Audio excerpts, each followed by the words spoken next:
Hello everyone, this is Rabbi Dovid Zirkind from the Riverdale Jewish Center with another installment of our weekly Parsha video. This Shabbos we'll read Parshat Nasso, but it's also an incredible milestone for us at the RJC and for shuls around the country that are continuing to roll back their COVID restrictions.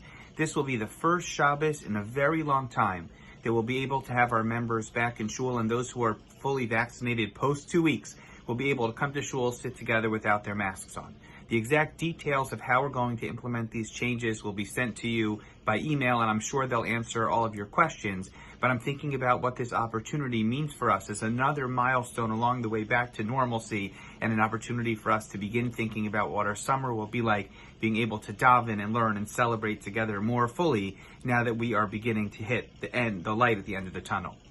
And perhaps it's for this reason that I looked at Parshat Nasso a little bit more differently this year than I have in the past, and I saw the tiniest but significant of connections between the beginning of the Parsha and one of the Parsha's most well-known stories. Our Parsha teaches us about the Nazir, the commitments that he takes upon himself, and the process by which he experiences his Nazirus and his lifestyle changes and grows as a result of them. But our Parsha also begins by teaching us about the role that the Leviim play in their jobs as officers of the Mishkan and ultimately the Beis HaMikdash.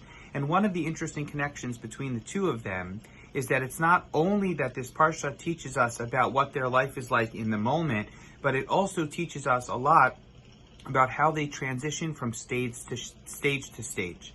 The goal of the Leviim is not only to help the Mishkan function during its operation, but each family of Leviim has a specific mission in helping the Jewish people move the Mishkan from place to place. How it's packed up and how it is transported from one location to the next is one of the primary functions of the Leviim. And in the same way, metaphorically, that the Leviim have to help bring conclusion to every location the Mishkan is housed and transport it effectively to its next location, the Torah also teaches us in this Parsha about how the Nazir transitions from his Nazirus and back to normal life. The process by which he internalizes the messages that he was meant to appreciate from his Nazirus. The process by which he remembers that going back to normal is not as easy as we might think it should be. This is our moment as well. This is our Parshat Nasso. We're transitioning very carefully and we're transitioning proudly, but we have to do it thoughtfully as well. We have to think about what it means to be able to daven together, to take our masks off when we're talking to HaKadosh Baruch Hu, and we have to think about the opportunity to sit next to one another, to support each other even more now that we can be closer together than we have been in a very long time.